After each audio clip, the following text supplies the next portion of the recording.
Module 1, number 7, a random sample of 15 college students were asked how many hours per week typically do you work outside the home. Their responses are shown on the right. Determine the shape of the distribution of hours worked by drawing a frequency histogram and computing the mean and median. Which measure of central tendency better describes hours worked?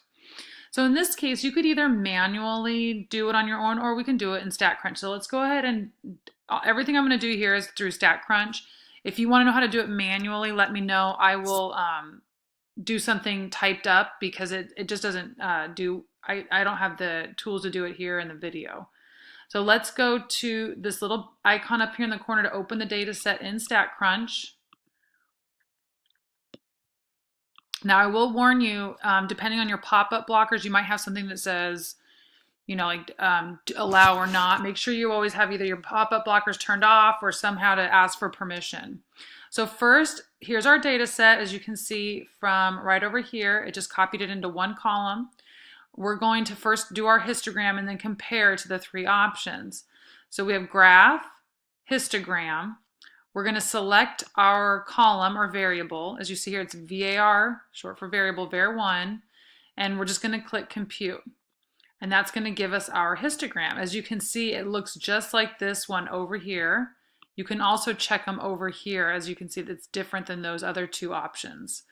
So we're going to minimize that. We're going to check C, check our answer. Good job. Is this histogram for the data skewed right, skewed left, or symmetric? I'm going to say skewed left because a bulk of the data, as you can see, is over here on this side and it's skewed that way. So we're going to say skewed left. Fantastic. Now, if it had been more like this option B, that would be considered skewed right.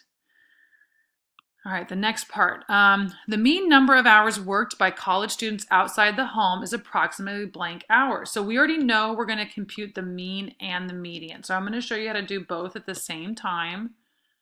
Close that out. So we're going to, again, we're right back in StatCrunch. I didn't close that window. I just minimized it. So it's the same window we had just a minute ago. We're going to go Stat, Summary Stats, and Column because it's a column worth of data. Now, if you had your data in a row, you would be doing a row stat, but we're doing a column. You're going to select var1 again, and we know we want the mean and the median. So to select both of those, you either hold down the Control if you're on a PC or Command if you're on a Mac. And then just make sure that both are selected as you see here. Click compute and you see it puts out this little table. Let's see how many decimals we need. We need 3 decimal places. So we're going to have 18.267.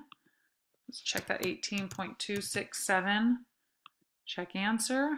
Good job. Now the median, we also found that. So let's see, right here it's 22 even. Check answer. Good job. All right, which measure of central tendency best describes hours worked?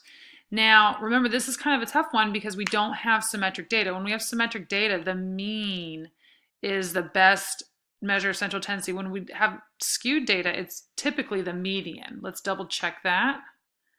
Final check. Well done. So that is number 7 from Module 1 homework. If you have any questions about that, or like I said, if you want it worked out manually, let me know.